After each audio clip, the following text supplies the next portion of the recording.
TV5, France 24, qui suit encore ces chaînes-là. C'est des chaînes dépassées. Nous avons mis à genoux toutes les chaînes étrangères là. Oui. Nous avons mis à genoux. C'était des chaînes de désinformation, des chaînes de démobilisation, des chaînes qui manipulaient notre peuple. France 24, TV5, tout ça. RFI. Nous avons démystifié ça. Nous avons mis à genoux toutes ces grandes chaînes. Vous ne pouvez qu'aller sur YouTube et voir, sur notre plateforme, et voir l'impact qu'a les médias indépendants congolais par rapport à ces chaînes traditionnelles que vous connaissez. Nous les avons mis à genoux. C'est notre gouvernement qui n'arrive pas à comprendre que nous sommes une force. Il fallait qu'il puisse vraiment s'occuper, financer, soutenir ces médias. Oui. Mais Kagame dépense l'argent pour les médias. Que ce soit les médias locaux, que ce soit les médias internationaux. Kagame dépense l'argent pour son image, pour sa propagande.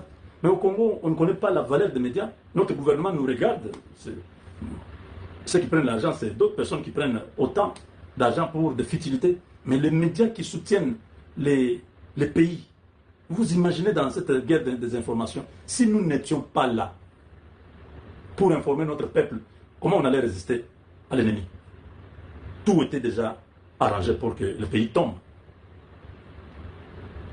Les Steve Wemby, les Perol Louara et tous ces groupes-là, ils sont rémunérés. Ils travaillent, ils savent que c'est pour l'argent qu'ils font ça. Et si nous n'étions pas de volonté, si on n'aimait pas le pays, les vides congolais pouvaient permettre à ces gens-là de gagner la guerre. Nous avons tenu.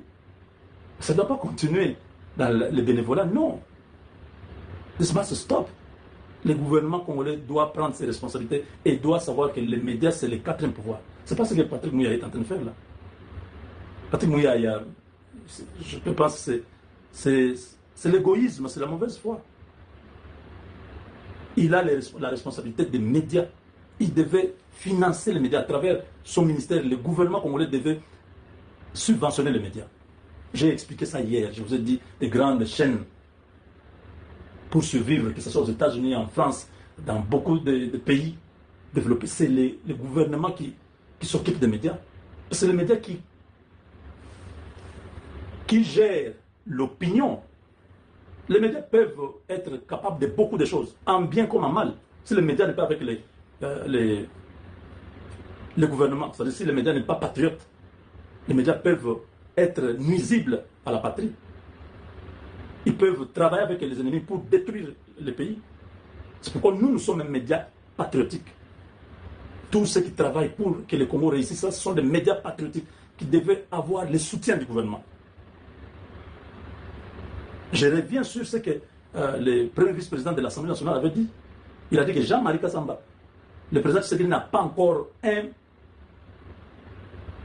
journaliste, je crois qu'il disait, il n'a pas encore un média qui est à la trempe de Télé 50. C'est de ça qu'il s'agit. Sur le plan de la communication, il n'y a rien à prouver. Nous communiquons 1000 fois mieux que ce que nous avons connu sous le kabylisme. Là, ce n'était pas la communication, c'était les mensonges. On nous a parlé de 5 chantiers, on nous a parlé de révolution de la modernité, des concepts qui n'étaient pas vrais. On prenait des images, on montait des choses, on montrait. Nous, on ne ment pas. Jusque-là, on n'a pas les moyens de pouvoir montrer ce que le président Tshisekedi fait. Attendez. Si nous sommes subventionnés, nous avons les moyens. Mais on peut aller à Ilebo, on peut aller à Boende, on peut aller à Kasongolunda, nous pouvons aller à Kasongo, nous pouvons aller à Samba. Nous pouvons aller voir là où il y a des routes, ce qu'on a fait. Mais moi, je ne vais pas à Moubenga, je quitte les États-Unis, je pars au Congo, je vais jusqu'à Popo Kabaka, dans les Bandundu là-bas.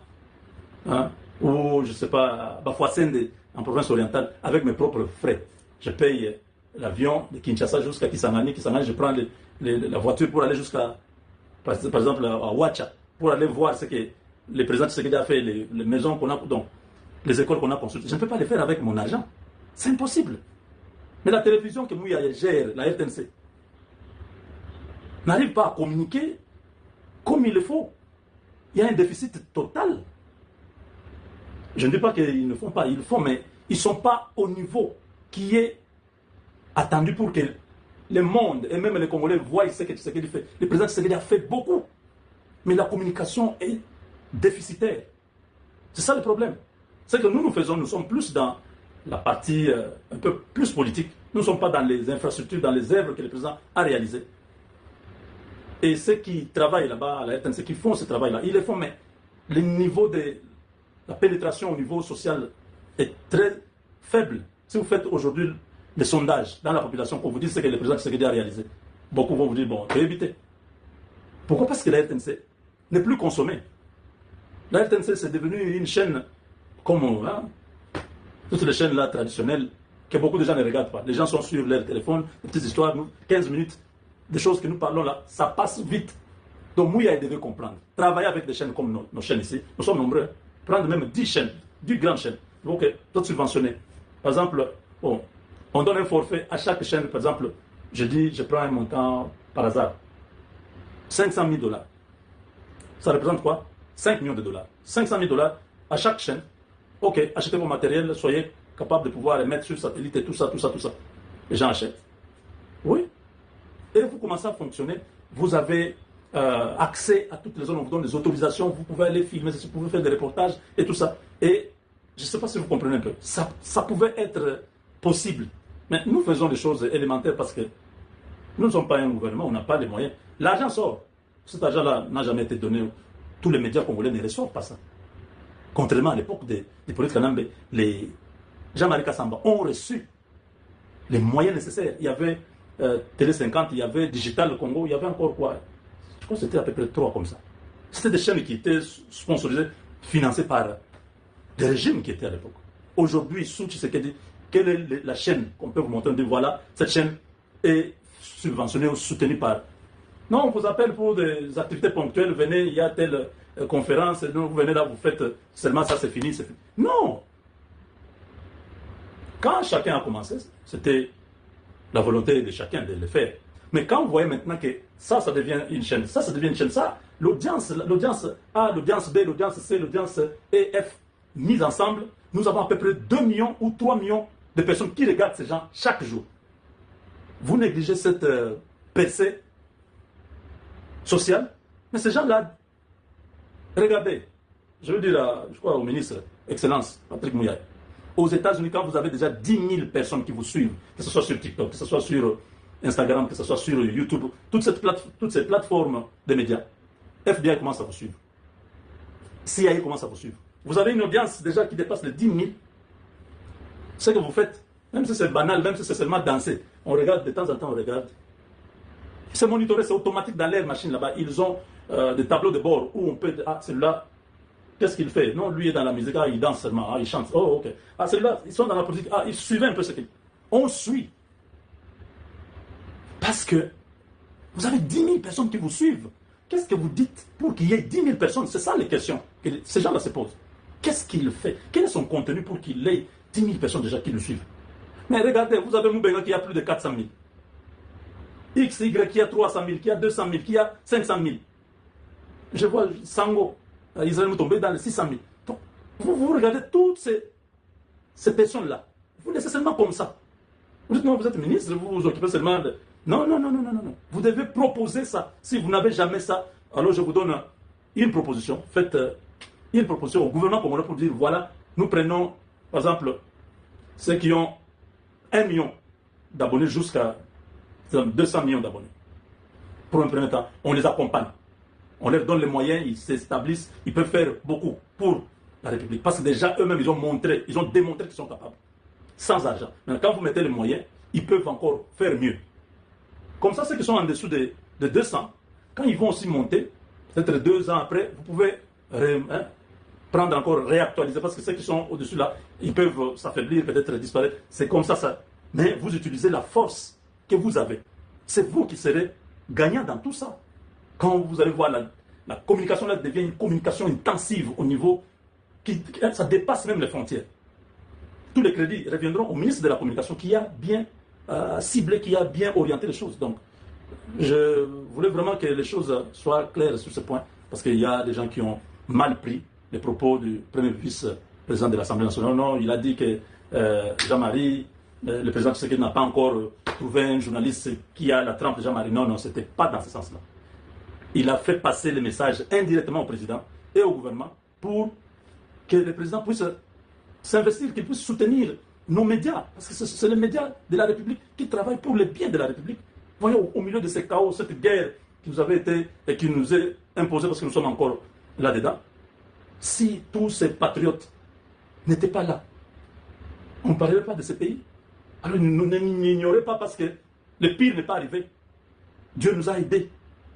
Continuez encore, non, ils doivent continuer à faire le bénévolat. Ça, ce n'est pas bien. Même Dieu n'aime pas ce genre de... bon, c'est comme... Voilà, un peu comme de l'ingratitude. Donc, quand il y aura encore un autre problème, vous aurez encore besoin de X, Y, Z? Non. Nous avons juste besoin que nous ne puissions pas donner l'exemple. Non, Hippolyte Kalamba avait donné. Non, non, ce n'est pas seulement lui. Regardez Donald Trump. Il est dans les médias tout le temps. D'ailleurs, on va parler de ça dans la troisième partie. Les médias, vous pensez que les médias qui sont à la Maison Blanche, là, ils sont là, des bénévoles. Vous croyez? Monsieur le Président, tous ces reporters qui sont là-bas, qui représentent les chaînes qui sont là-bas, vous pensez qu'ils sont là-bas gratuitement? Qu'est-ce qu'ils gagnent en étant à la Maison Blanche là? Ou en relayant tout ce qui se passe aux États-Unis tout le temps? Mais ils ont des subventions. Ce sont des fonds de la République. Alors pour l'image de la République, pour l'image du pays. Si tous les journalistes n'ont jamais parlé de ça, c'est comme ça que je suis. Moi, je réfléchis tout haut. Je dis, c'est le ministre, parce que pour un gouvernement, c'est le ministre des médias, de la communication là, qui est dans notre secteur, qui devait, s'il a déjà fait et que ça n'a jamais été voté au Conseil des ministres, qu'il puisse resubmit, qu'il puisse réintroduire cette demande-là. Dans tous les pays, les médias indépendants sont toujours soutenus par le gouvernement. On les soutient toujours.